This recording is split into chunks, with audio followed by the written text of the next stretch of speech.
Candace Monroe counted the money one more time, her hands shaking as she spread the crumpled bills across her lap. $47. That was all she had left in the world. She stared at the eviction notice taped to her apartment door earlier that morning, the words blurring as tears threatened to fall. 3 days.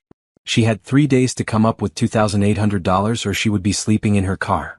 Except her car had broken down in the mall parking lot 20 minutes ago, smoke pouring from under the hood, and the mechanic's estimate was $1,200 she didn't have. The January afternoon sun beat down on the windshield, making the interior of her old Honda unbearably hot. Candace's bright green blouse stuck to her back, damp with sweat and desperation. She had just come from her last day of work at the call center, where they'd let her go due to budget cuts. No severance. No notice. Just a cardboard box with her coffee mug and a cactus plant that was already dying. She looked at herself in the rearview mirror. Her reflection showed a 28-year-old woman who looked much older, with dark circles under her brown eyes and hair pulled back in a simple ponytail. When had she started looking so tired? When had life become this hard? Candace grabbed her purse and the eviction notice, shoving both into her worn tote bag. She couldn't sit in this parking lot forever. The mall security would eventually ask her to move, and she couldn't explain that her car was dead and she had nowhere else to go. She needed to think. She needed a plan. The cool air conditioning of the mall hit her like a blessing as she pushed through the glass doors. People walked past her carrying shopping bags, laughing with friends, sipping expensive coffee drinks. Nobody looked at her twice. She was invisible, just another face in the crowd, except she was drowning while everyone else seemed to be floating just fine. Her stomach growled, reminding her that she'd skipped lunch to save money. The pretzel stand nearby sent warm, salty scents through the air, making her mouth water. But a pretzel cost $6 and she needed every penny. Instead, she headed toward the restrooms, where she could at least wash her face and try to look presentable. The bathroom was empty, thankfully. Candace splashed cold water on her face and stared at herself in the mirror again. "You've been through worse," she whispered to her reflection. "You can figure this out." But had she been through worse? Her parents had died in a car accident when she was 19, leaving her to raise her younger brother, Tyler, who was now 20 and in college across the country. She'd worked 3 jobs to put him through school, sacrificing everything for his future. She'd never asked him for help because she wanted him to focus on his studies, to have the life she'd never gotten. And now here she was, nearly 30, with nothing to show for her sacrifices but an eviction notice and a broken car. Candace dried her face with a paper towel and straightened her shoulders. She wouldn't give up. She would walk through this mall and fill out job applications at every store. Someone had to be hiring. She could start tomorrow if they'd let her. She was a hard worker, reliable, honest. That had to count for something. The mall directory showed 23 stores currently hiring. Candace pulled out a pen and a crumpled receipt, making a list. She would start at the north end and work her way south. Retail, food service, anything. Pride was a luxury she couldn't afford. The first store was a clothing boutique with mannequins in the window wearing dresses that cost more than her rent. The manager took her application with a polite smile that didn't reach her eyes. "We'll call you if something opens up." The second store sold athletic shoes. The teenage employee barely looked at her application before setting it in a pile with dozens of others. "We're not really hiring right now, but we keep applications on file." By the 5th store, Candace's hope was fading. By the 10th, her feet hurt and her smile felt plastic. By the 15th, she wanted to sit down and cry. She found a bench near the fountain and collapsed onto it, her tote bag falling to the floor beside her. The fountain bubbled cheerfully, children throwing pennies and making wishes. Candace remembered doing that as a child, believing that a penny and a wish could make magic happen. Now she knew better. Magic didn't exist. There was only work and luck, and she seemed to be running out of both. Her phone buzzed in her pocket. A text from the electric company. Final notice before disconnection. Another bill she couldn't pay. She turned off her phone to save the battery. It was almost dead anyway and she couldn't afford to pay the bill this month. "Excuse me, miss? Are you okay?" Candace looked up to see a security guard, a middle-aged man with kind eyes and a concerned expression. She quickly wiped her face, not realizing she'd started crying. "I'm fine," she said, forcing a smile. "Just resting." "You've been walking around for over 2 hours," he said gently. "I noticed. Are you looking for something specific? Maybe I can help." The kindness in his voice almost broke her. She wanted to tell him everything. That she was homeless in 3 days. That her car was dead in the parking lot. That she had $47 and no plan. But instead she just shook her head. "I'm job hunting," she said. "Just filling out applications." He nodded sympathetically. "Tough economy right now. But keep trying. Something will come through." She thanked him and watched him walk away, his words echoing in her mind. Something will come through. She had to believe that. She had to. Candace picked up her bag and stood, her legs protesting. She had 8 more stores on her list. She would finish what she started. That's what she did. She finished things no matter how hard they got. The bookstore near the south entrance had a help wanted sign in the window. Candace's heart lifted slightly. Books had always been her escape, her comfort. Working in a bookstore wouldn't pay enough to catch up on rent, but it would be something. A start. She pushed open the door, the smell of paper and coffee greeting her. The store was busy with afternoon shoppers, people browsing shelves and reading in comfortable chairs. A young woman at the counter looked up with a genuine smile. "Welcome to Chapter and Verse. Can I help you find something?" "I saw your hiring sign," Candace said, approaching the counter. "I'd like to apply." The woman's smile faltered slightly. "Oh, I'm sorry. We actually just filled that position this morning. I forgot to take down the sign. But you can leave an application and if something opens up." Candace nodded, taking the application even though she knew it would join the stack of forgotten papers in some back office. She filled it out anyway, her handwriting neat despite her shaking hands. When she handed it back, the young woman looked at her with pity. "Good luck," she said softly. Candace walked out of the bookstore and stood in the wide corridor of the mall, people streaming past her in both directions. She looked at her list. 7 more stores. She could do 7 more. But first she needed to sit down again. Just for a minute. Just to catch her breath and remember why she was doing this. For Tyler. For her future. For the chance that tomorrow might be better than today. She found another bench, this one near the children's play area where toddlers climbed on colorful structures while their parents watched. The sound of children's laughter filled the air, innocent and joyful. Candace closed her eyes and let the sound wash over her, a brief moment of peace in the chaos of her life. When she opened her eyes, she noticed a little girl standing in front of her. The child couldn't have been more than 6 years old, with dark curly hair and bright brown eyes. She wore a beautiful blue dress with white flowers, clearly expensive, and shiny black shoes. She was staring at Candace with an intensity that was both curious and unnerving. "Hello," Candace said, looking around for the child's parent. "Are you lost?" The little girl shook her head slowly, still staring. "You're sad." It wasn't a question. Candace's throat tightened. "I'm okay, sweetheart. Where's your mommy or daddy?" "My daddy's in the restaurant," the girl said, pointing vaguely toward the upper level. "But I saw you and I had to come talk to you." "You should get back to your dad," Candace said gently. "He's probably looking for you." "Not yet," the girl said, moving closer. "I need to ask you something important. Have you ever been so close to losing everything that even a stranger's kindness could break you?" Candace's story is just beginning, and what happens next will change her life forever. If you're feeling this story, please subscribe and let me know in the comments what you would do in Candace's situation. Your support means everything. Candace looked at the little girl more carefully now, noticing the expensive quality of her dress, the perfectly styled hair, the confidence in her posture despite her young age. This was a child who was loved and cared for, someone who had never known hunger or fear or the sick feeling of an eviction notice. "What do you need to ask me?" Candace said, glancing around again for a frantic parent. The play area was busy, but no one seemed to be looking for a missing child. The little girl sat down on the bench next to her, swinging her legs. "Do you like pasta?" Candace blinked.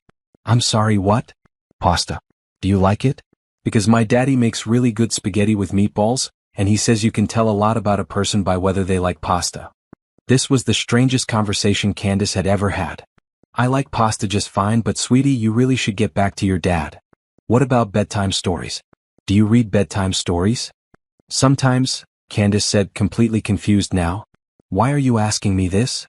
The little girl turned to face her fully, her expression serious beyond her years.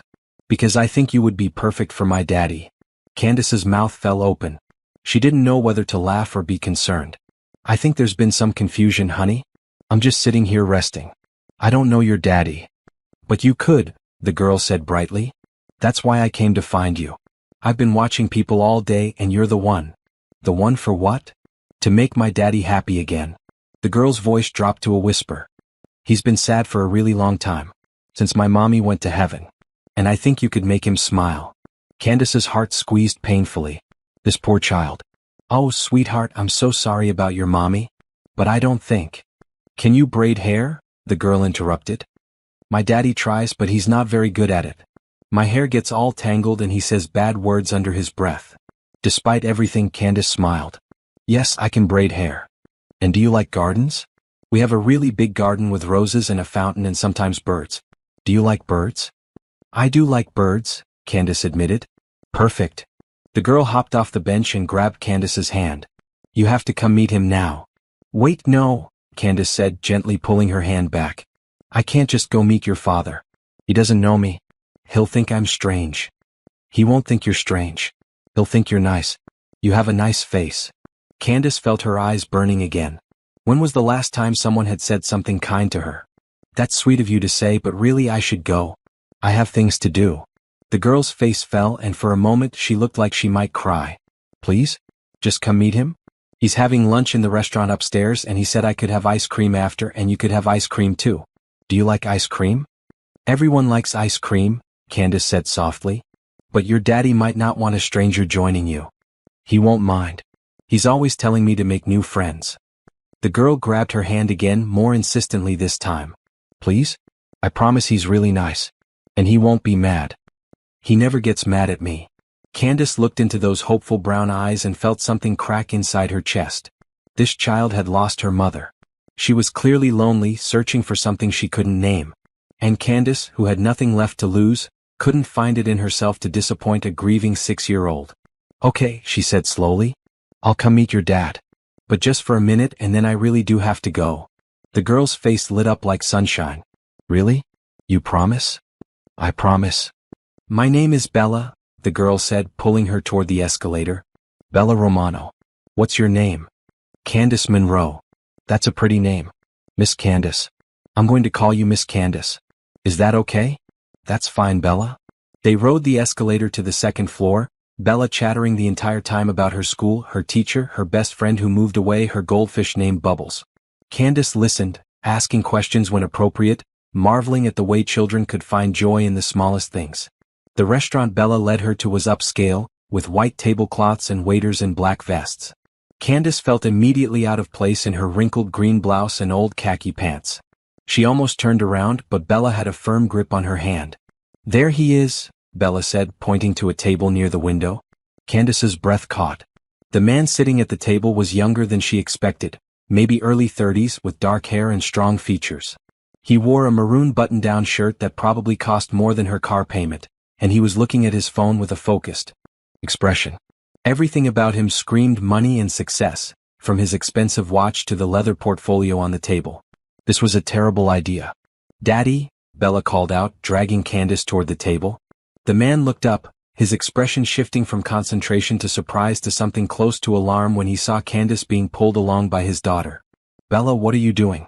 I thought you were in the bathroom. I found someone for you, Bella announced proudly, pulling Candace forward. This is Miss Candace and she likes pasta and bedtime stories and she can braid hair and she has a nice face. The man stood up quickly, embarrassment coloring his features. I am so sorry, he said to Candace. My daughter has a very active imagination and she sometimes. He paused, clearly searching for words. Bella, you can't just bring strangers to our table. But Daddy, she's perfect, Bella insisted. I'm really sorry, Candace said quickly, her face burning. She asked me to meet you and I tried to explain that you probably didn't want to be bothered, but she was very persuasive. The man's expression softened slightly. That she is. He looked down at his daughter. Bella, apologize to this nice lady and let her get back to her day. But I want her to have lunch with us, Bella said, her lower lip trembling. Please, Daddy? She looks hungry. Candace wanted to disappear. She wanted the floor to open up and swallow her whole. Because Bella was right. She was hungry. She looked hungry. This successful, put-together man could see exactly what she was. Broke, desperate, and pathetic. I should go, she said, taking a step back. It was nice meeting you both. But as she turned to leave, the man spoke. Wait. Candace stopped, not turning around. When was the last time you ate? The question was gentle, not accusatory, but it still made her want to cry. She slowly turned back to face him. I had breakfast, she lied. He studied her for a moment and she saw something shift in his eyes. Recognition maybe. Or understanding. Please, he said. Join us for lunch.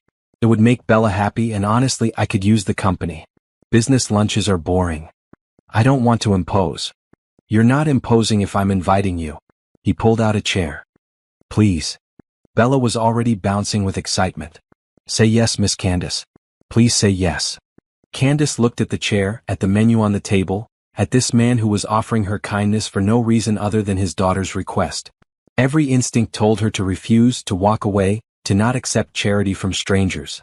But then she remembered the eviction notice. The empty refrigerator at home. The $47 in her purse. Sometimes pride was a luxury she couldn't afford. Okay, she said softly. Thank you. Bella cheered and climbed into the chair next to the one Candace sat in. The man settled back into his own seat and extended his hand across the table. Nicholas Romano, he said. And I apologize again for my daughter's matchmaking attempts. Candace shook his hand, noting the firm but gentle grip. Candace Monroe. And she's very sweet. You're lucky to have her. I know I am. Nicholas's smile was warm and genuine. Bella talks about needing a new friend at least once a week. I just didn't expect her to recruit someone at the mall. I'm very good at finding people, Bella said seriously. Miss Candace has kind eyes. A waiter approached and handed Candace a menu. She opened it and almost gasped at the prices. A simple salad was $18. The pasta dishes were $25 and up. Order anything you want, Nicholas said as if reading her thoughts. The chicken parmesan is excellent. Candace's stomach growled audibly. She pressed a hand to it, embarrassed. The house salad looks good. The salad is terrible, Nicholas said bluntly. Trust me on this. Get real food. The lasagna is incredible. Bella leaned over and whispered loudly, Daddy's right. The salad is just lettuce. Despite herself, Candace laughed. It felt strange laughing after the day she'd had. Okay. The lasagna then. When the waiter left with their orders, an awkward silence fell over the table. Candace folded her hands in her lap, acutely aware of her chipped nail polish and the worn state of her clothes. Nicholas seemed comfortable with the silence, sipping his water and glancing at his phone occasionally. Bella filled the quiet by drawing on her paper napkin with a crayon the waiter had brought.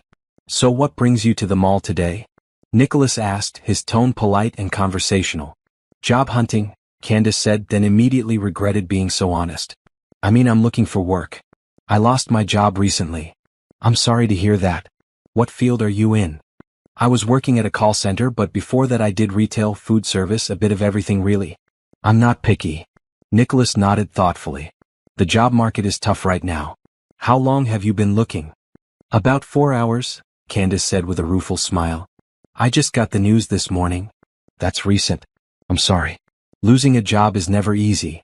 The food arrived, and Candace had to stop herself from crying at the sight of the steaming lasagna placed in front of her. It smelled incredible and her stomach twisted with hunger. She waited until Nicholas and Bella started eating before picking up her fork. The first bite was heaven. The second made her realize how long it had been since she'd had a real meal. She forced herself to eat slowly, to not look desperate, even though she wanted to devour everything on the plate. Good? Nicholas asked, watching her with an expression she couldn't read. Very good. Thank you for this. My pleasure. Bella chattered between bites of her chicken fingers, telling Candace about her school play and her pet goldfish and how her daddy's house had a pool but it was too cold to swim right now. Nicholas listened patiently, occasionally correcting minor details or asking questions.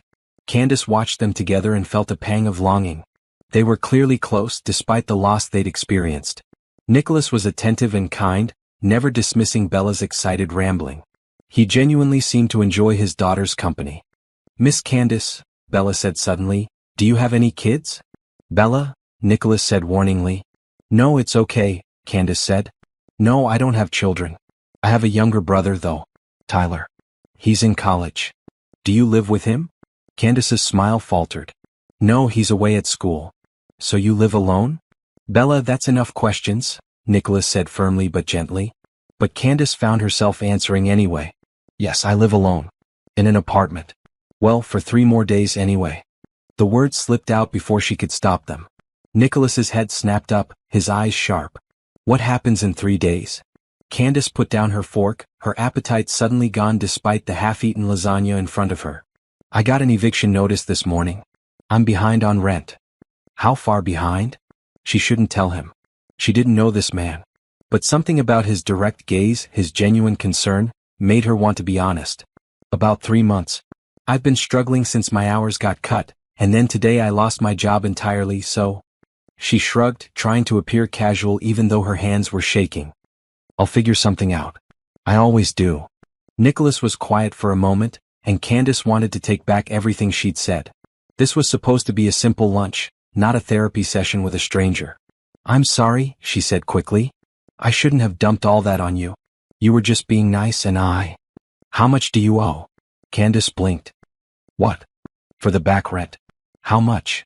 I can't tell you that. I mean, it's not your problem. I'll work it out.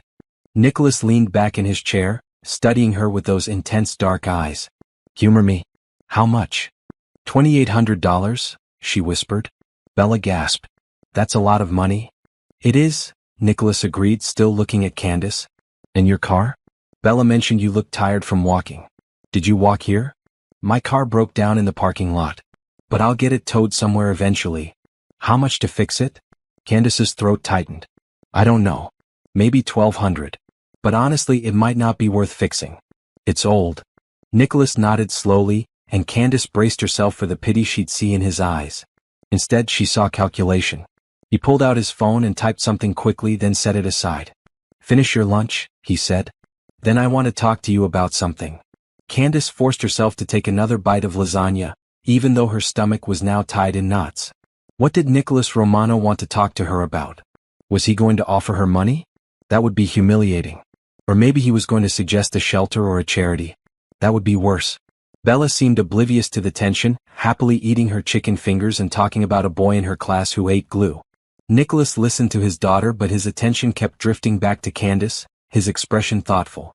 When they'd all finished eating, Nicholas ordered coffee for himself and hot chocolate for Bella. He offered Candace something, but she declined, her nerves too frayed for caffeine.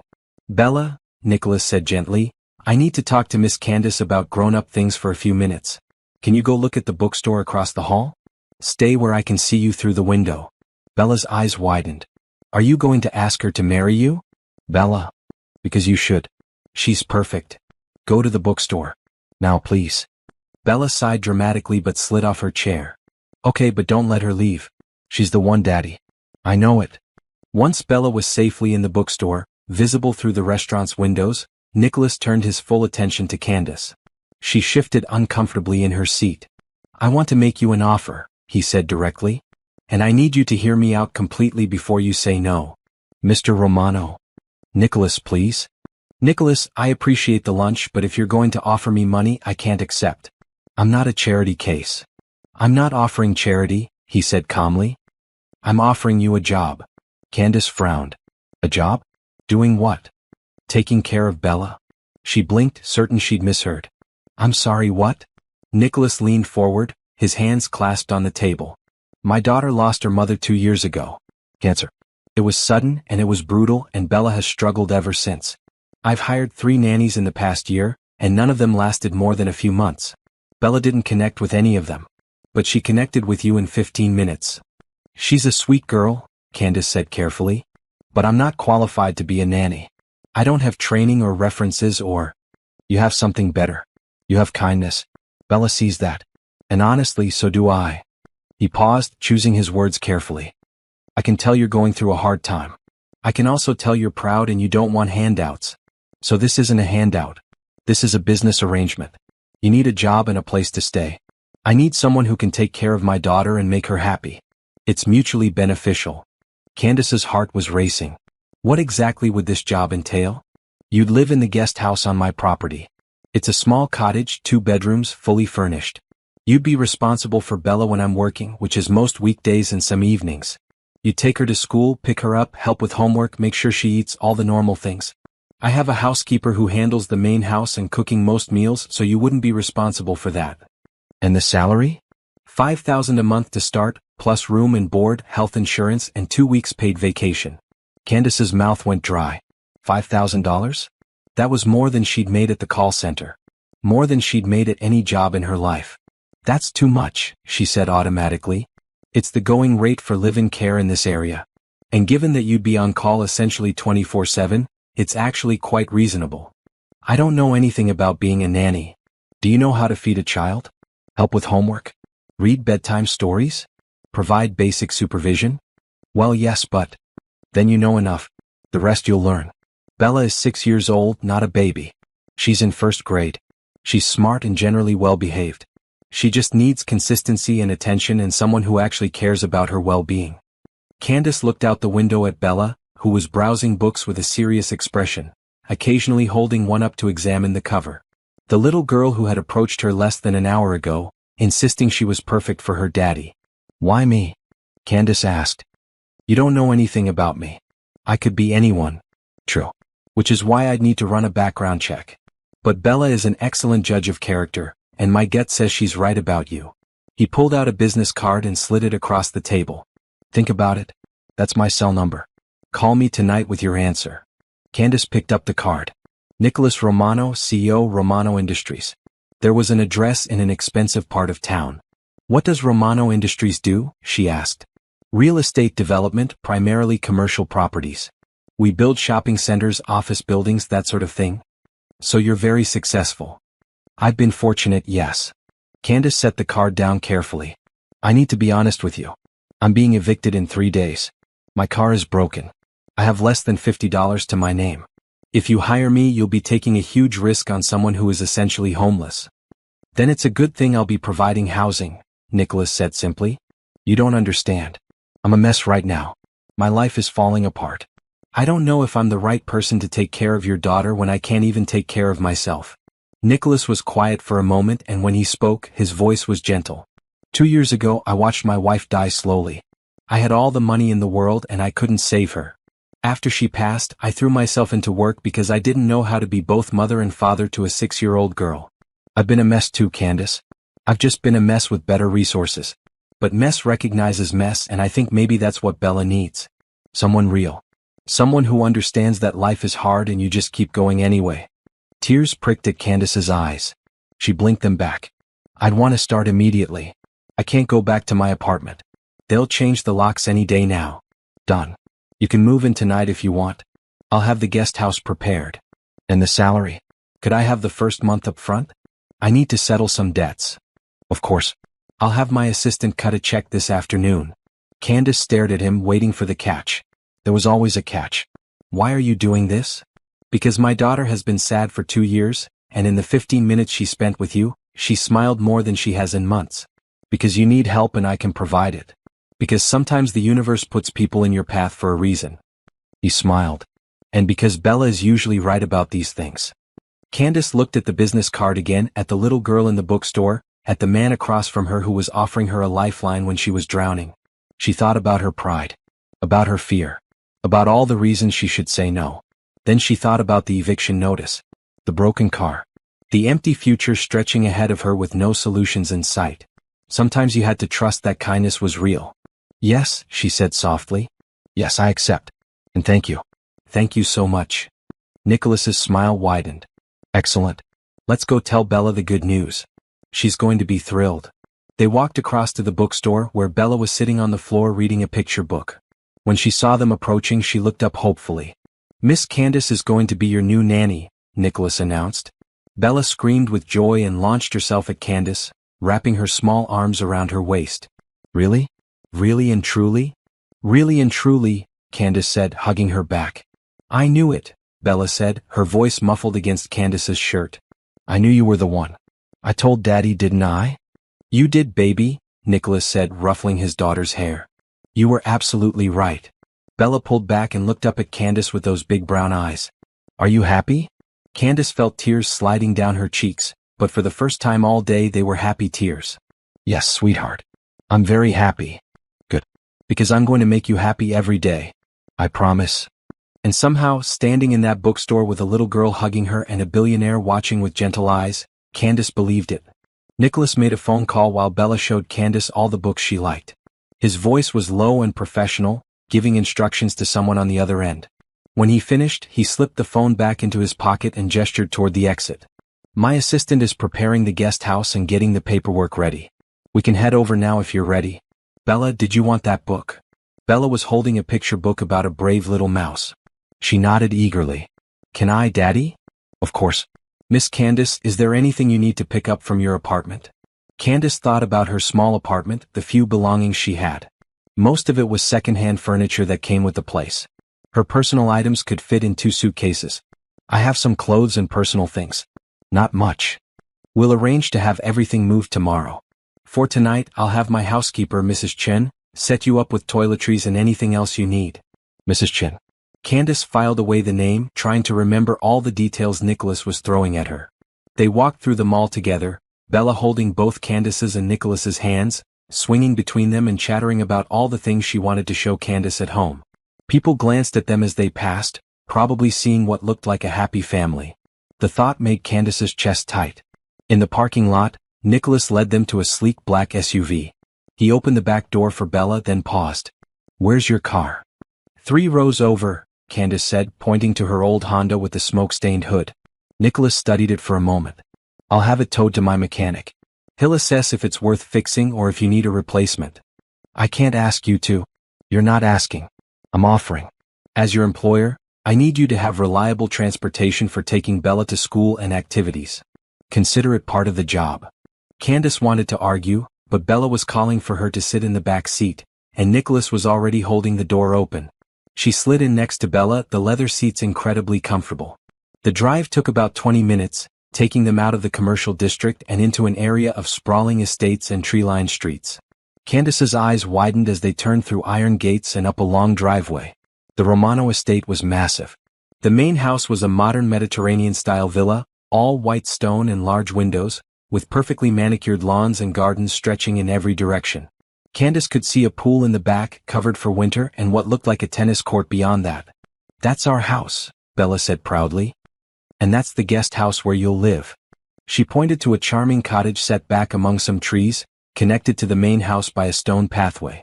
It looked like something from a fairy tale, with a red door and window boxes that probably held flowers in spring. Nicholas parked in the circular driveway and helped Bella out. Candace followed, feeling like she'd stepped into someone else's life. This couldn't be real. Any moment she'd wake up on that bench in the mall. Let me show you around, Nicholas said, leading her toward the guest house. Inside, the cottage was perfect. The living area had comfortable furniture in soft blues and creams, large windows letting in natural light. A small kitchen occupied one corner, updated with modern appliances. Nicholas showed her the 2 bedrooms, one with a queen bed already made up with fresh linens, the other set up as an office with a desk and bookshelves. The Wi-Fi password is on the refrigerator, he said. You have your own washer and dryer in that closet. If you need anything, just call up to the main house or text me. It's beautiful, Candace said, running her hand along the smooth countertop. I can't believe this is where I'll be living. I want you to be comfortable. This is your home now. Bella tugged on Candace's hand. Come see my room in the big house. Please? Nicholas smiled. Let's give Miss Candace a few minutes to settle in, Bella. She's had a long day. But I want to show her everything. Tomorrow, he promised. Right now, I need to take care of some paperwork with Miss Candace, and then we'll let her rest. They walked back to the main house, entering through a side door that led into a spacious office. Nicholas's desk was large and organized, with 2 monitors and a leather chair. He gestured for Candace to sit in one of the armchairs across from the desk while he pulled up some documents on his computer. I'm going to need some basic information from you, he said. Social security number, previous addresses, references if you have them. Standard employment paperwork. Candace provided the information, watching as he typed efficiently. When he finished, he printed several documents and slid them across the desk with a pen. Employment contract, he explained. Take your time reading it. It outlines your duties, salary, benefits, vacation time, and termination clauses. If you have any questions, ask. Candace read through the contract carefully. Everything he'd promised at lunch was there, spelled out in clear language. The salary was even slightly higher than he'd mentioned, $5,200 per month. She initialed each page and signed at the bottom. Nicholas countersigned and handed her a copy. Then he pulled out his checkbook and wrote out a check, sliding it across to her. Candace looked at the amount and gasped. This is for $5,200. Your first month's salary. You mentioned needing to settle debts. But I haven't even started working yet. Consider it a signing bonus. You'll start officially tomorrow morning, but I imagine you'll want to take care of your rent situation and any other pressing matters tonight or tomorrow. Candace stared at the check, her hands shaking. This small piece of paper represented salvation, food, safety, a future. I don't know what to say, she whispered. Say you'll take good care of my daughter, Nicholas said softly. That's all I need. I will. I promise. He stood and extended his hand. Welcome to the family, Candace. She shook his hand, then surprised herself by saying, Thank you for taking a chance on me. You won't regret it. I know I won't. Bella appeared in the doorway, bouncing on her toes. Are you done with the boring stuff? Can Miss Candace have dinner with us? Nicholas looked at Candace with a questioning expression. You're welcome to join us, but I understand if you'd prefer to have some time to yourself. I'd love to have dinner with you both, Candace said, and meant it. Dinner was served in a beautiful dining room with a long wooden table. The housekeeper, Mrs. Chin, turned out to be a kind-faced woman in her 50s who welcomed Candace warmly and served a delicious meal of roasted chicken, vegetables, and fresh bread. Bella talked non-stop throughout dinner, telling Candace about school, her friends, her favorite TV shows. Nicholas listened patiently, occasionally asking questions or correcting Bella when she got too animated. Candace watched them together, seeing the love between father and daughter even as she noticed the sadness that sometimes crossed Nicholas's face when Bella mentioned something about her mother. After dinner, Bella begged Candace to help with her bath and bedtime routine. Nicholas agreed, showing Candace to Bella's room on the second floor. It was a child's dream space with a canopy bed, bookshelves full of stories, and toys neatly organized in bins. Candace helped Bella into her pajamas, a soft pink set with cartoon cats. Then she brushed the girl's curly hair, working out tangles gently while Bella chattered about what they would do tomorrow. Can you braid it? Bella asked. Daddy tries, but it always comes out lumpy. Sure, sweetheart. Candace's fingers moved automatically, creating a neat French braid down Bella's back. It had been years since she'd braided anyone's hair. She used to braid her brother's girlfriend's hair when they were all younger. Perfect, Bella said, examining it in the mirror. You're really good at this. Practice, Candace said with a smile. Nicholas appeared in the doorway. Time for bed, Bella? But I'm not tired. It's 8:30. School tomorrow. Bella climbed into bed with exaggerated slowness, clearly trying to delay the inevitable. Will you read me a story, Miss Candace? If that's okay with your dad. Of course, Nicholas said, settling into a chair in the corner. Candace picked up a picture book from the shelf and sat on the edge of Bella's bed. She read about a little girl who went on an adventure to find a lost star, doing different voices for each character. Bella giggled at the funny parts and gasped at the exciting ones. When the story ended, Bella yawned and snuggled deeper into her blankets. That was the best story ever. I'm glad you liked it. Will you be here when I wake up? I'll be here, Candace promised. I live here now, remember? Good. Bella's eyes were already drooping. I love you, Miss Candace. The words pierced Candace's heart. I'll see you in the morning, sweet girl. Nicholas kissed his daughter's forehead and turned off the main light, leaving only the night light glowing. He and Candace stepped out into the hallway, closing the door quietly behind them. Thank you, he said. She hasn't fallen asleep that easily in months. She's wonderful. You've done a great job with her. I've tried. It hasn't always been enough. He walked her downstairs and toward the side door. Get some rest. Tomorrow will be a busy day getting you settled. Nicholas. Candace stopped him before he could leave. Why did you really hire me? And please be honest. He was quiet for a moment, considering his answer. Because when Bella looked at you, she smiled the way she used to smile at her mother. And because you needed help, and I've learned that sometimes the best thing you can do in this life is help someone when you have the ability to do so. My wife always said that kindness creates kindness. I'm hoping she was right. Candace felt tears threatening again. She was right. And I'll make sure Bella knows that too. I believe you will. Good night, Candace. Good night. She walked back to the guest house in the darkness, the pathway lit by small solar lights. Inside her new home, she sat on the couch and finally let herself cry. But these weren't tears of despair or fear. These were tears of gratitude, of relief, of hope. She pulled out the check Nicholas had given her and stared at it. Tomorrow she would deposit it and pay her back rent. She would retrieve her belongings from the apartment she was losing. She would start her new life. But tonight, she would just sit in this beautiful space and let herself believe that maybe, just maybe, things were going to be okay. Candace woke to sunlight streaming through unfamiliar windows. For a moment, she panicked, not recognizing where she was. Then memory flooded back. The mall, Bella, Nicholas, the job offer. She sat up in the comfortable bed and looked around the cottage that was now her home. It was 7 in the morning. She'd slept better than she had in months, probably because for the first time in a long time, she wasn't worried about where she'd be sleeping the next night. Her phone buzzed with a text from Nicholas. Good morning. Bella has school at 8:30. Can you handle drop-off today? Address is in the folder on your kitchen counter. Candace quickly texted back. Yes, I'll be ready. She showered and dressed in her least wrinkled clothes, making a mental note that she needed to pick up her things from the apartment today. When she walked to the main house, she found Bella already at the kitchen table eating breakfast while Mrs. Chen packed her lunch. Miss Candace, Bella squealed, running over for a hug. You're really here. I thought maybe I dreamed it.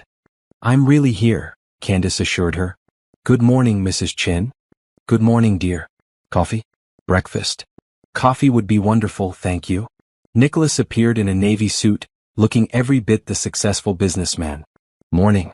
Bella's school is about 15 minutes from here. I've arranged for you to use the second car. He held up a set of keys. It's the silver sedan in the garage. You have a car I can use? It was my wife's. It's just been sitting there. You might as well put it to use. Candace took the keys, noting the Mercedes emblem. Are you sure? Positive. There's a GPS built in, but the school address is already programmed. Just follow the directions. Bella finished her breakfast and grabbed her backpack, a bright red one covered in cartoon characters. Ready, Miss Candace? The drive to school was filled with Bella's chatter about her teacher, Miss Anderson, and her best friend, Sophie, and how they were learning about butterflies in science. Candace listened, asking questions and laughing at Bella's animated descriptions. The school was a beautiful building with colorful murals on the walls. Candace walked Bella to her classroom, where other parents were dropping off their children.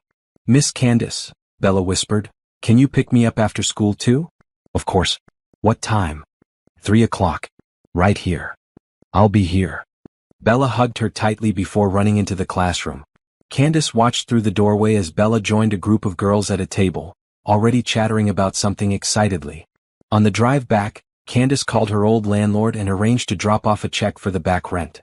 The man sounded surprised but pleased. She also called the utility company and paid her outstanding balance over the phone using Nicholas's check, which she'd deposited through her bank's mobile app early that morning. Back at the estate, Nicholas was still home, working in his office. He called her in when he saw her pass by. How did drop-off go? Perfectly. She's a great kid. She is. He glanced at his computer screen. I'm going to be at meetings most of the day. Mrs. Chen will be here if you need anything. Feel free to explore the property, use the gym in the basement, whatever you'd like. Actually, I was hoping to pick up my things from my apartment today. Would that be okay? Of course. Take the car. Do you need help moving? I don't have much. I can manage. Are you sure? I can have my assistant send someone. Candace shook her head. I'd rather do it myself if that's okay.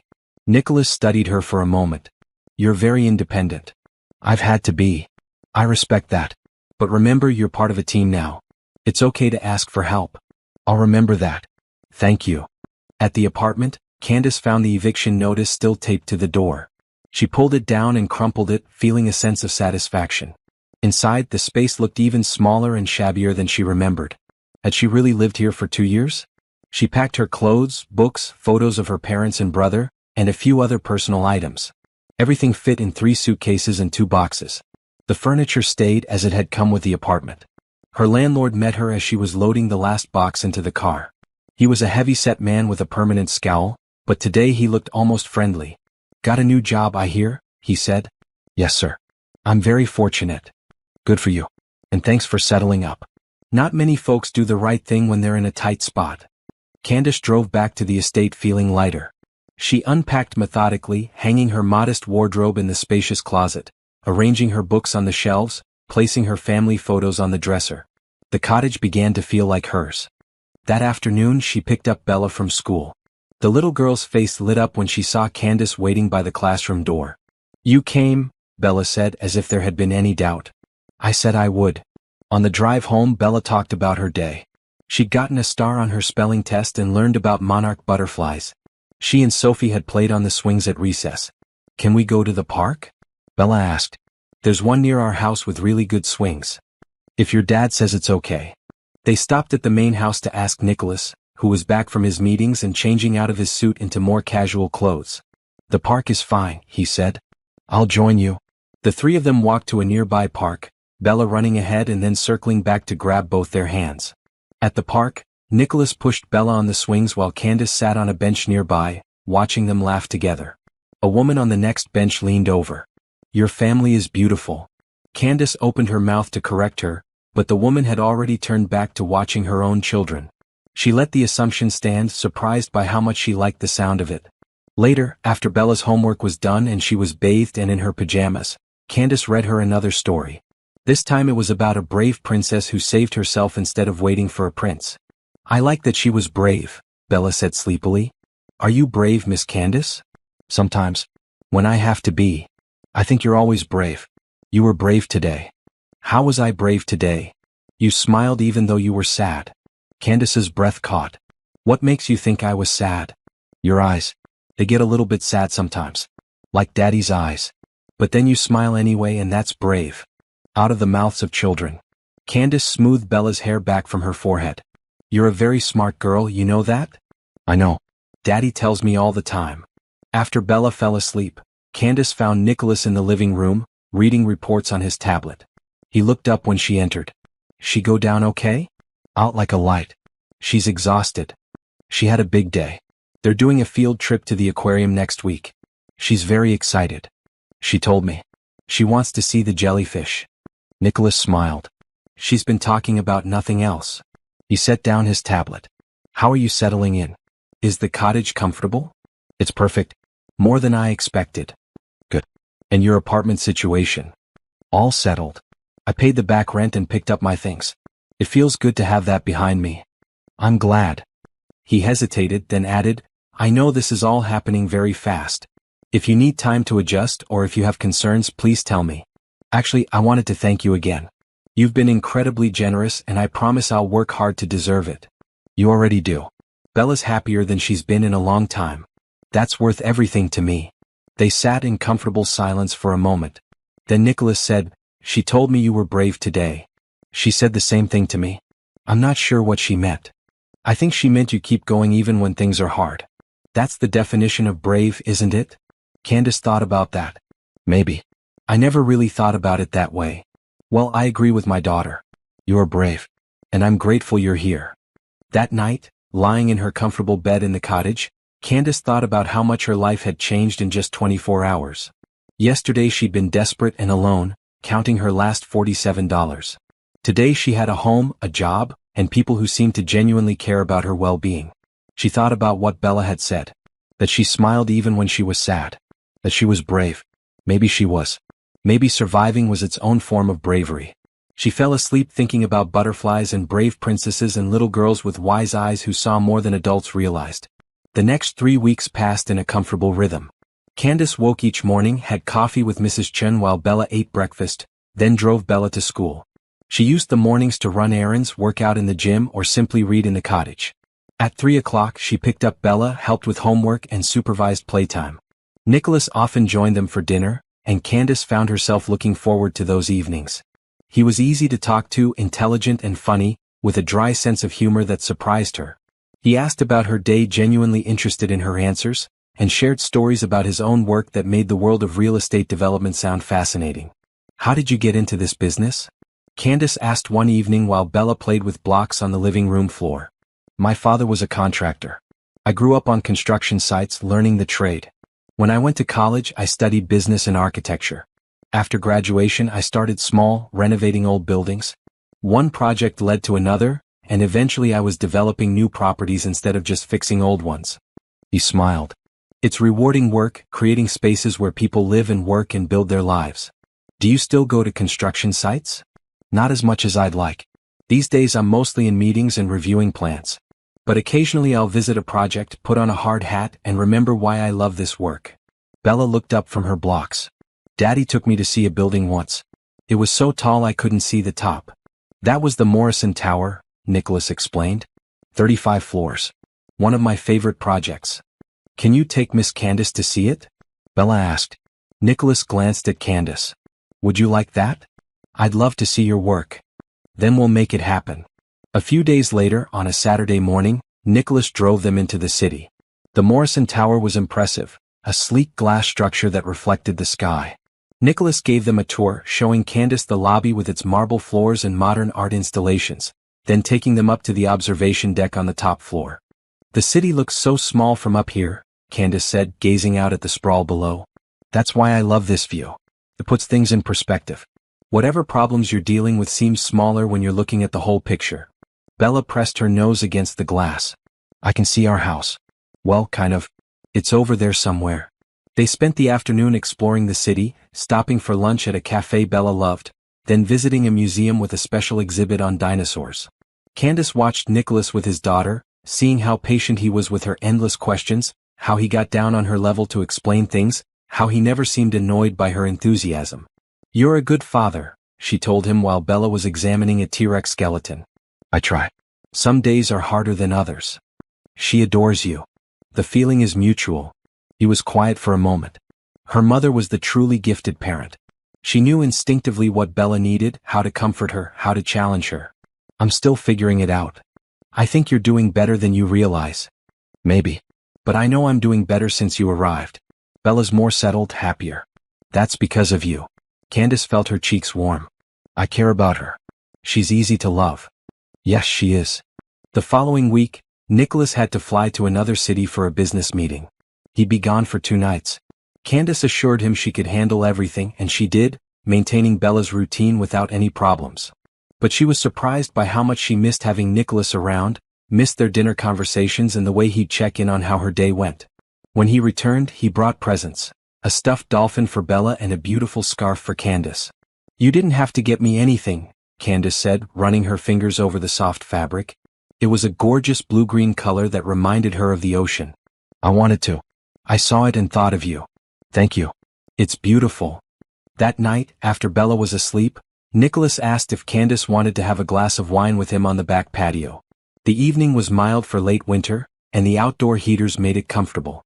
They sat in cushioned chairs, looking out at the dark garden with its subtle lighting illuminating the paths. "I got an interesting call today," Nicholas said. "From Bella's teacher." Candace sat up straighter, worried. "Is something wrong?" "Actually, the opposite. Miss Anderson said Bella's been much more engaged in class lately, more confident. She wanted to know what had changed at home." "What did you tell her?" "That we hired a nanny who Bella connected with. She asked if you'd be interested in volunteering for the class field trip next week." "To the aquarium?" "Bella mentioned it." "I'd love to go." "Good. I think Bella would like having you there." He sipped his wine. "You've been here almost a month now. How are you feeling about everything?" "Honestly? Like I'm living someone else's life. A better life than I ever imagined having." "It's your life now. You've earned it." "Have I though? I take care of one wonderful child, live in a beautiful cottage and get paid more than I've ever made. Sometimes I feel like I'm waiting for the other shoe to drop." "There is no other shoe," Nicholas said firmly. "You're good at your job, Bella loves you, and you've become part of this household. That's not going to change." Candace wanted to believe him. "Thank you for saying that. I mean it. And I hope you know that I see how hard you work, how dedicated you are. It doesn't go unnoticed." They sat in comfortable silence, the night air cool but not cold, the wine warming her from the inside. Candace thought about how natural this felt, sitting with Nicholas talking about their days. She'd never had this with anyone before, this easy companionship. "Can I ask you something personal?" she said. "Of course. Do you ever think about dating again?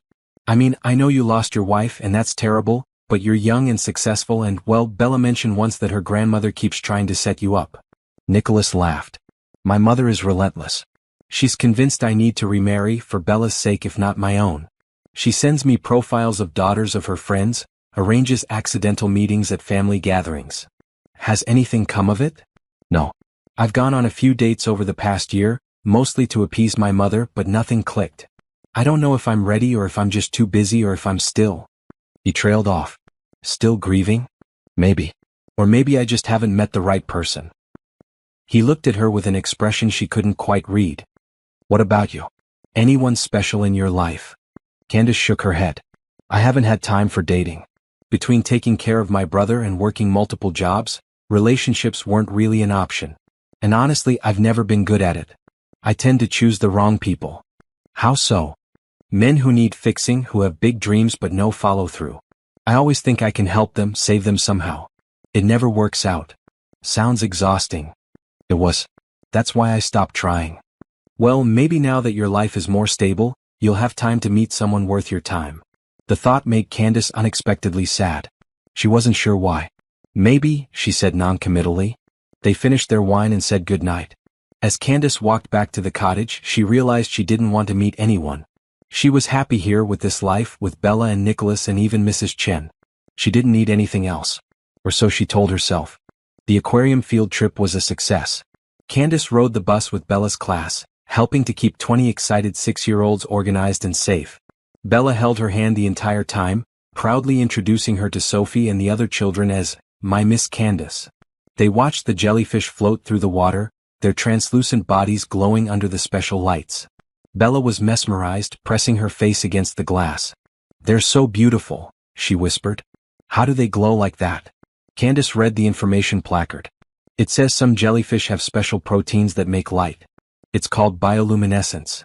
Bioluminescence, Bella repeated carefully. "I'm going to tell Daddy that word." Later they watched the dolphin show, and Bella cheered so loudly that other parents smiled. On the bus ride back, Bella fell asleep with her head on Candace's shoulder, exhausted but happy. That evening, Nicholas came home early from work, a rare occurrence. He found Candace and Bella in the kitchen making cookies, flour dusting their clothes and laughter filling the air. "Something smells good," he said, loosening his tie. "Chocolate chip cookies," Bella announced. "Miss Candace is teaching me how to bake." "Is she now?" "She's a very good student," Candace said, smiling. "We're on our 3rd batch." Nicholas grabbed a warm cookie from the cooling rack. "These are delicious. You'll have to teach me too." "Really?" Bella's eyes widened. "You want to bake with us?" "Why not? I think I can handle mixing cookie dough." So Nicholas changed into jeans and a casual red shirt and joined them in the kitchen. He was terrible at measuring ingredients, adding too much flour and then too much butter to compensate. Candace laughed as she tried to salvage the dough while Bella giggled at her father's mistakes. "I'm better with blueprints than recipes," Nicholas admitted. "Clearly," Candace teased. "Here, let me show you." She stood next to him at the counter, guiding his hands as he measured the sugar. She was acutely aware of how close they were, how warm his arm felt against hers, how good he smelled, like clean soap, and something else, something distinctly him. Nicholas seemed to notice too. He glanced down at her and their eyes met. For a moment, neither of them moved. Then Bella called out that the timer was beeping and the moment passed. But something had shifted. Candace felt it even if she couldn't name it. Over the next few weeks, Nicholas found more reasons to come home early, to join them for activities, to be around. He helped with Bella's homework, played board games after dinner, and even joined them on their daily walks through the garden. One Saturday he suggested they all go to the beach. It was early spring, still too cold for swimming, but perfect for walking along the shore. They drove to a quiet stretch of coastline, the ocean stretching endlessly before them. Bella ran ahead, collecting shells and squealing when the waves came close to her feet. Candace and Nicholas walked behind her, keeping her in sight but giving her space to explore. "She's going to sleep well tonight," Nicholas said, watching his daughter's energetic antics. "She has so much energy. I don't know where she gets it. Her mother was like that. Always moving, always doing something. She couldn't sit still." It was rare for Nicholas to mention his late wife. Candace glanced at him. What was she like? Isabel was bright and funny and incredibly kind. She lit up every room she entered. Everyone loved her. He paused, looking out at the ocean. "Losing her was the hardest thing I've ever been through. Watching her get sick, knowing there was nothing I could do. I'm so sorry." "Thank you. It's been 2 years and most days I'm okay. But sometimes it hits me that she's gone and she'll never see Bella grow up, and it feels unbearable." Candace didn't know what to say, so she just walked beside him, offering silent support. "But then I see Bella laughing and happy," Nicholas continued, "and I remember that Isabel would want that. She'd want us to keep living, to find joy where we can. That's what you've given us, Candace. Joy." Her throat tightened. "I'm glad I can do that." He reached over and took her hand, squeezing gently. "So am I." They walked hand in hand for a while, watching Bella play. It felt natural, right? When Bella ran back to show them a particularly beautiful shell, Nicholas released Candace's hand, but the warmth of his touch lingered. The following week, Nicholas's car wouldn't start, so Candace offered to drive him to an important meeting. He accepted, and she found herself navigating downtown traffic while he reviewed notes on his tablet. Take the next left, he directed. The building is the tall one with the green roof. She pulled up to the curb and he gathered his things. Before getting out, he turned to her. Thank you for this. I would have called a car service, but this was nicer. Anytime. Good luck with your meeting. He smiled. Have dinner with me tonight. Just the two of us. I'll have my mother come watch Bella. Candace's heart skipped. Like a date? If you want it to be. She should say no. She worked for him. This could complicate everything. But when she looked into his eyes, she couldn't bring herself to refuse. Yes, she said. I'd like that. His smile widened. 7 o'clock. I'll pick you up at the cottage. He got out of the car and Candace watched him walk into the building, her mind racing. A date? With Nicholas? How had this happened? That evening she changed clothes 3 times before settling on a simple green dress she'd bought years ago but rarely wore. It was the nicest thing she owned. She brushed out her hair, letting it fall in soft waves around her shoulders, and applied light makeup. When Nicholas knocked on her door at 7, his expression made all her nervous preparation worth it. You look beautiful, he said. Thank you. You look nice too. He wore dark slacks and a blue shirt that brought out his eyes. He offered his arm and she took it, feeling like she was in a dream. They drove to a restaurant overlooking the harbor, a quiet place with candlelit tables and soft music. Nicholas had reserved a table by the window, with a view of boats bobbing in the water. This is lovely, Candace said. I hoped you'd like it. It's one of my favorite places. They ordered wine and appetizers and the conversation flowed easily. Nicholas asked about her childhood, her parents, her brother. She told him stories about growing up, about the struggles after her parents died, about working 3 jobs to support Tyler's education. He must be very grateful, Nicholas said. He is. He calls every week to check on me. He doesn't know about this job yet. I haven't told him how much my life has changed. Why not? I guess I'm still afraid it won't last.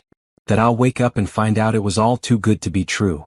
Nicholas reached across the table and took her hand. It's real, Candace. This job, this life, this moment right now. It's all real. She looked down at their joined hands. And this? What is this? I don't know exactly. But I know I enjoy spending time with you. I know that you make me laugh and you make me think and you make me want to come home early just to see you. If that's wrong, given our professional relationship, tell me now and we can forget this ever happened. Candace's heart was pounding. It's not wrong. I feel the same way. Then let's see where this goes. No pressure, no expectations. Just 2 people getting to know each other better. Okay, she whispered. They talked for hours, long after their food arrived and they'd finished eating. They talked about everything and nothing, discovering shared interests and debating different viewpoints, laughing at stories and serious in their deeper discussions. When Nicholas drove her home, he walked her to the cottage door. The night air was cool, but Candace felt warm, energized by the evening. Thank you for tonight, she said. I had a wonderful time. So did I. Can we do this again? I'd like that. He leaned in slowly, giving her time to pull away if she wanted. She didn't. His lips met hers in a soft, gentle kiss that made her head spin. When they pulled apart, he smiled. Good night, Candace. Good night, Nicholas. She went inside and leaned against the closed door, her fingers touching her lips. This was happening. She was falling for her boss, for Bella's father, for a man who seemed too good to be true. And for once, she was going to let herself enjoy it. The next few weeks were a careful dance. Nicholas and Candace continued seeing each other, going on quiet dates when his mother could watch Bella, stealing moments together in the garden after Bella went to sleep. They were careful not to be too obvious around Bella, not wanting to confuse or upset her. But Bella, perceptive as always, noticed everything. One afternoon, while Candace was helping her with homework, Bella looked up from her math worksheet. Miss Candace, do you like my daddy? Candace's pencil froze midair. Of course I like your daddy. He's a good man. No, I mean, do you like him? Like in a boyfriend way? Bella? Because I think he likes you. He smiles more when you're around. And he always asks what you're doing. Candace set down the pencil, unsure how to handle this. Your daddy and I are friends.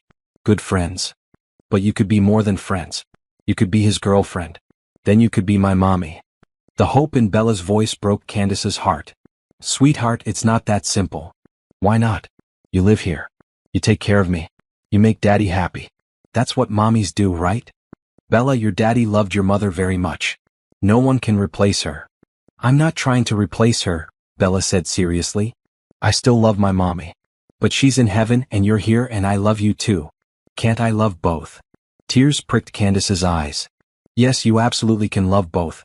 And I love you too so much. Then what's the problem? There's no problem, baby. Your daddy and I just need to take things slowly. We need to make sure we're doing what's right for everyone, especially you. Bella seemed to accept this, but Candace could see the wheels turning in her mind. She had the distinct feeling Bella was planning something. She was right. The following Saturday, Bella asked if they could play hide and seek in the garden.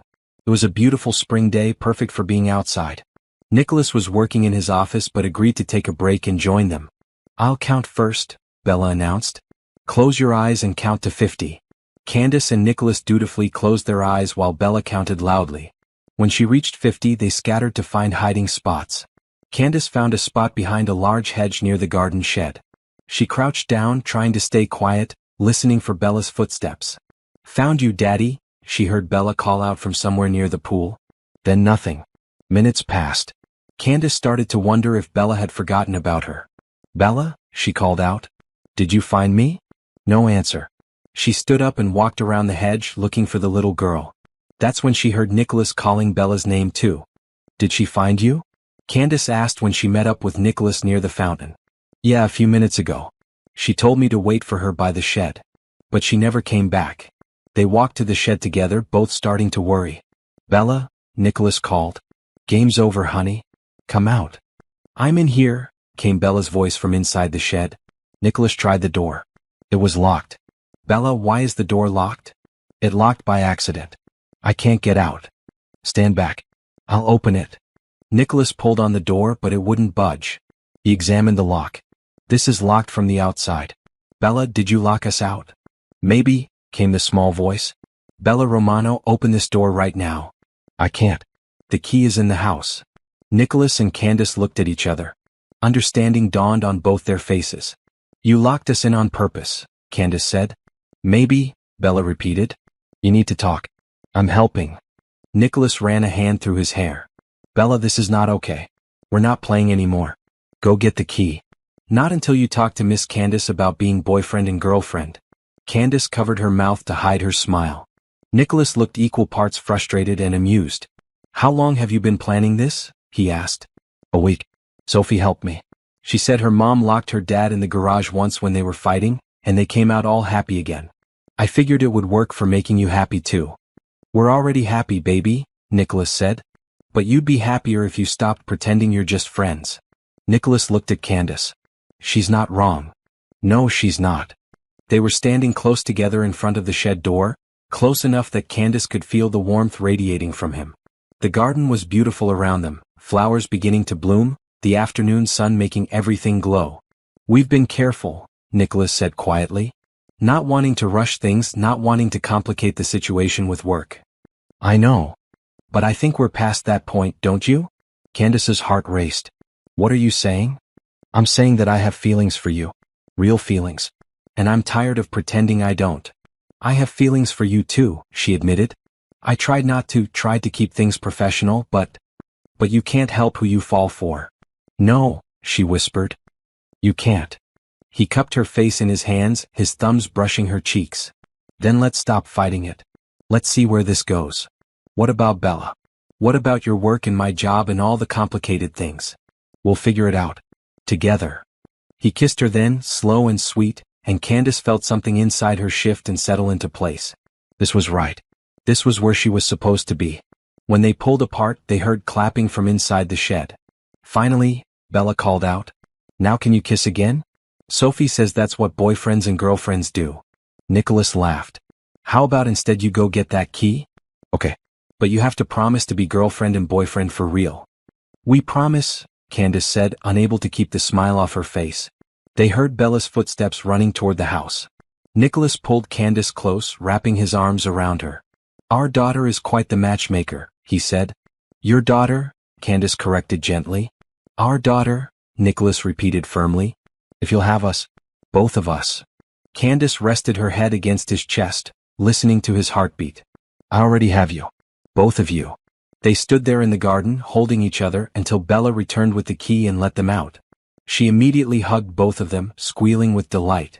I knew it, she said. I knew you were perfect for each other. I'm the best matchmaker ever. Yes, you are, Nicholas agreed, ruffling her hair. But no more locking people in sheds, understood? Understood. But it worked, didn't it? Candace laughed. Yes, it worked. That night, after Bella was asleep, Nicholas and Candace sat on the patio again, this time holding hands openly. I want you to know, Nicholas said, that I'm serious about this. About you. It's not just about convenience or gratitude or any of the practical reasons people might think. I know. I feel the same way. And I know we're doing this backwards, that we probably should have dated before you moved in and started taking care of my daughter, but life doesn't always happen in the right order, Candace finished. And maybe this was the right order for us. Maybe it was. He kissed her hand. I'm falling in love with you, Candace Monroe. Her breath caught. I'm falling in love with you too, Nicholas Romano. They sat under the stars, planning their future, talking about what this meant for them, for Bella, for their unconventional little family. And for the first time in years, Candace felt completely at peace. Spring turned to summer, and with it, Candace's relationship with Nicholas deepened. They were careful to maintain appropriate boundaries around Bella, but the little girl had already decided Candace was going to be her new mother, and nothing they said could convince her otherwise. Nicholas's mother, Elena Romano, came for Sunday dinner one evening. Candace was nervous about meeting her, but Elena was warm and welcoming, if a bit direct. So you're the woman who's made my son smile again, Elena said, looking Candace over with sharp but kind eyes. I hope so, Candace replied. And my granddaughter adores you. The feeling is mutual. Good. That's what matters. Elena patted Candace's hand. I don't care about your background or where you came from. I care that you're good to my family. Are you good to my family? I try to be. Then we'll get along just fine. Dinner was pleasant, filled with laughter and stories. Elena regaled them with tales of Nicholas as a child, much to his embarrassment and Bella's delight. After Elena left, Nicholas found Candace in the cottage. I'm sorry if my mother was intense. She wasn't. She was protective. I respect that. She liked you. I could tell. How could you tell? She didn't suggest I date anyone else. That's her highest compliment. Candace laughed. I'll take it. Nicholas pulled her into his arms. Come to the charity gala with me next month. As my date officially. That's very public. I know. But I'm tired of hiding how I feel about you. I want people to know you're important to me. What about Bella? Will she be okay with us being so open? She'll probably throw a party. You know how she feels about this. Candace did know. Bella had been asking when Candace was going to officially be her mommy, and it was getting harder to explain why things took time. The gala was 3 weeks away. Candace had nothing appropriate to wear, so Nicholas insisted on taking her shopping. He brought Bella along, making it a family outing. At the boutique, Bella helped Candace pick out dresses to try on, offering opinions on each one. Too boring, she said to a black dress. Too sparkly, to a silver one. Perfect, to a deep blue gown that hugged Candace's curves and flowed like water when she walked. Nicholas agreed. When Candace stepped out of the dressing room, his expression made her feel beautiful. That's the one, he said quietly. The night of the gala, Candace felt like she was in a dream. The event was held at a historic hotel, with a grand ballroom and hundreds of guests in formal wear. Nicholas introduced her to business associates, friends, and colleagues, always with his hand at the small of her back, always making it clear she was with him. They danced together, swaying to soft music, surrounded by glittering chandeliers and elegant decorations. Having fun? Nicholas asked. More than I expected. Though I keep thinking someone's going to ask what I do, and I'll have to explain that I'm your daughter's nanny. You're not just Bella's nanny. You're my girlfriend. And if anyone has a problem with that, they can talk to me. His fierce protectiveness made her smile. I love you. I love you too. That night marked a shift.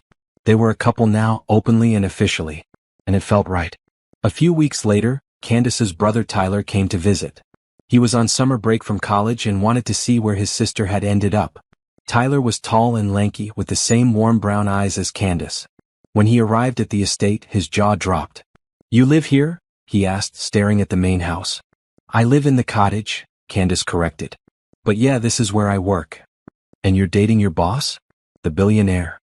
It's more complicated than that. It better be because this sounds like a rom-com plot. Candace laughed and introduced Tyler to Bella, who immediately attached herself to him, asking a million questions about college. That evening, Nicholas invited Tyler to join them for dinner. The conversation was easy, with Tyler sharing stories about his studies in engineering and his plans for the future. "Your sister has told me a lot about you," Nicholas said. "She's very proud." "She's the one who made it all possible," Tyler said. "She worked 3 jobs to pay for my tuition. I owe her everything." "You don't owe me anything," Candace said quickly. "I wanted to help. And now I want to help you," Tyler said. "I got a scholarship for next year. Full ride. Which means you don't have to send me money anymore." Candace's eyes filled with tears. "Tyler, that's wonderful. There's more. I also got an internship for the summer. So I'm completely self-sufficient now." He grinned. "Which means you can stop worrying about me and focus on your own life for once." Nicholas had been quiet, listening. Now he spoke up. "Actually, I was hoping to help with your education anyway. If you'll let me." Tyler frowned. "What do you mean?" "Your sister mentioned you'd need to take out loans for grad school. I'd like to cover those costs. Consider it a gift." Tyler looked at Candace, then back at Nicholas. "That's incredibly generous, but I can't accept." "Please," Candace said, reaching over to squeeze her brother's hand. "Let him help. It would make me happy." "It would make us both happy," Nicholas added. "Your sister has given Bella and me so much. This is a small way to give back." Tyler was quiet for a long moment. Then he nodded. "Okay. But only if I can pay you back someday." "No need. Just do something good with your education. That's payment enough." After dinner, Tyler pulled Candace aside. "He really loves you, doesn't he?" "I think so. I know so. I can see it in the way he looks at you. And Bella clearly thinks you hung the moon." He hugged his sister tightly. "You deserve this, Candace. You deserve to be happy." "Thank you, Tyler. That means a lot." The summer passed in a blur of happiness. Beach trips with Bella, quiet dinners with Nicholas, family gatherings with Elena and extended relatives. Candace felt more settled than she ever had, more loved, more complete. One evening in late August, Nicholas asked her to take a walk with him in the garden. The sun was setting, painting the sky in shades of pink and orange. "There's something I want to talk to you about," he said, sounding nervous. "Okay. We've been together for 6 months now. And they've been the best 6 months of my life since Isabel died." Candace's heart started pounding. "They've been wonderful for me too. I know we moved fast. I know this whole situation is unconventional. But I also know that what we have is real and rare and worth fighting for." He stopped walking and turned to face her. "I love you, Candace. And I want to build a future with you. I want that too. Then let's make it official. Move into the main house with us. Not as Bella's nanny but as my partner. As part of this family." Tears streamed down Candace's face. "Are you sure?" "I've never been more sure of anything." She threw her arms around his neck. Yes, I'll move in. I love you so much." He kissed her long and deep, and Candace felt her heart swell with joy. This was her family now. This was her home. Are you feeling the love? Sometimes the best things in life come when we least expect them. If this story is touching your heart, please subscribe and comment below with your thoughts on Candace's journey. Have you ever had a moment that changed your life completely? 6 months later, in February, Candace prepared for what she thought would be a normal Saturday. Nicholas had suggested they all go to the mall, the same one where Bella had first found her over a year ago. "Why the mall?" Candace asked as they drove. "I want to pick up something from the jewelry store," Nicholas said casually. "We could have done that closer to home." "This mall has sentimental value," he said with a mysterious smile. Bella was unusually quiet in the back seat, and when Candace glanced back, she saw the little girl grinning with barely contained excitement. At the mall, Nicholas led them to the exact spot where Bella had first approached Candace. The fountain was still there, still bubbling cheerfully. "Do you remember this place?" Nicholas asked. "Of course. This is where I met Bella. Where my whole life changed." "Good. I wanted you to remember." Then he got down on one knee. Candace's hands flew to her mouth. "Nicholas. Candace Monroe, you came into our lives when we needed you most. You brought light and laughter and love back into our home. You've been a mother to my daughter, a partner to me, and a blessing to our entire family. I can't imagine my life without you, and I don't want to try." He pulled out a ring, a beautiful diamond that sparkled under the mall lights. "Will you marry me?" Before Candace could answer, Bella ran up holding a poster board. She turned it around to show large, colorful letters that read, "Will you be my mommy?"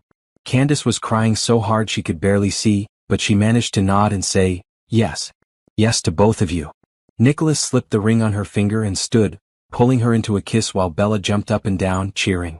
Around them, mall shoppers had stopped to watch and a few started clapping. But Candace barely noticed them.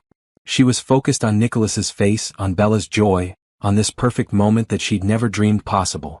Then she heard a voice. Nicholas. They all turned to see a woman approaching. She was beautiful, with dark hair and Bella's same brown eyes. Candace's heart stopped. Teresa, Nicholas said, sounding surprised but not unhappy. You made it. The woman smiled. I wouldn't miss this for the world. Candace looked between them, confused and starting to panic. The woman looked so much like the photos Candace had seen of Isabel. Was this his late wife's sister? What was happening? Nicholas must have seen the fear on Candace's face because he quickly made introductions.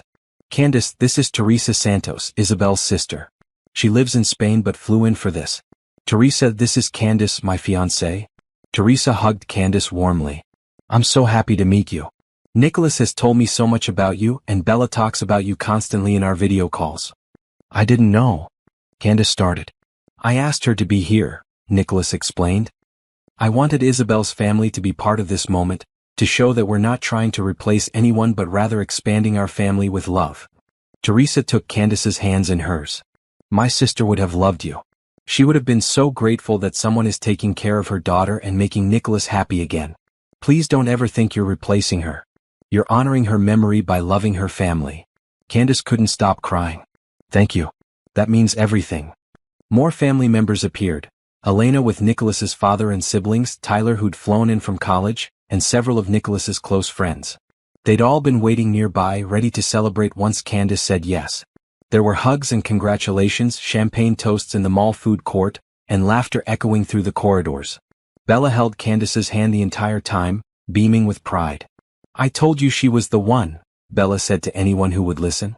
I knew it from the very first moment. That evening, back at the estate, after all the guests had left and Bella was finally asleep, Candace and Nicholas sat in the garden under the stars. Today was perfect, Candace said, looking at her ring. Though you really scared me when Teresa showed up. I'm sorry about that. I wanted it to be a surprise, but I should have warned you. It's okay. It ended up being exactly right. She leaned against him. I can't believe this is my life. A year ago I was desperate and alone. Now I have everything I could ever want. We have everything we could ever want, Nicholas corrected. You, me, Bella. This is our family. Our family, Candace repeated, loving the sound of it. 3 months later they were married in the garden at sunset. Candace wore a simple white dress, elegant and understated. Bella was her flower girl, wearing a beautiful maroon dress and carrying a basket of rose petals. Tyler walked Candace down the aisle, whispering, Mom and Dad would be so proud of you. The ceremony was small and intimate, just close family and friends. Teresa gave a reading about love and new beginnings. Elena cried happy tears. And when Nicholas and Candace exchanged vows, promising to love and cherish each other, there wasn't a dry eye in the garden. Bella had insisted on adding her own vows. When it was her turn, she stood between them and said solemnly, I promise to be the best daughter ever. And I promise to remember my first mommy while loving my new mommy with my whole heart. And I promise to always tell the truth, except when planning surprise parties. Everyone laughed and Candace pulled Bella into a hug, unable to speak through her tears. The reception was joyful, with dancing and toasts and a cake that Bella helped decorate, which explained the abundance of rainbow sprinkles. As the evening wound down and guests began to leave, Candace found a quiet moment alone with Nicholas. Thank you, she said. For what? For seeing me that day in the mall. For taking a chance on me. For loving me. I should be thanking you. You saved us, Candace. Both of us. We saved each other, she said softly. They danced together under the fairy lights strung through the garden, swaying to soft music, surrounded by the people they loved. Later, as they were saying goodnight to the last guests, Bella ran up to them, still full of energy despite the late hour. Are you happy? She asked Candace. Happier than I ever thought possible. Good. Because I told Daddy you were the one, remember? I'm never wrong about these things. No, Candace agreed, hugging her daughter close. You're never wrong.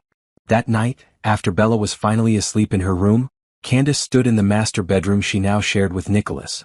She looked at her wedding ring, at the photos on the dresser that now included pictures of their new family, at the life she'd built from nothing. Nicholas came up behind her, wrapping his arms around her waist. What are you thinking about? About how much can change in a year. About how I almost gave up that day at the mall. About how grateful I am that Bella found me. She did find you, didn't she? She always said it was meant to be. Maybe it was. Maybe sometimes you have to lose everything to find what you were always supposed to have. I like that, Nicholas said, kissing her temple. And I like that we get to spend the rest of our lives figuring out what else we're supposed to have. Together.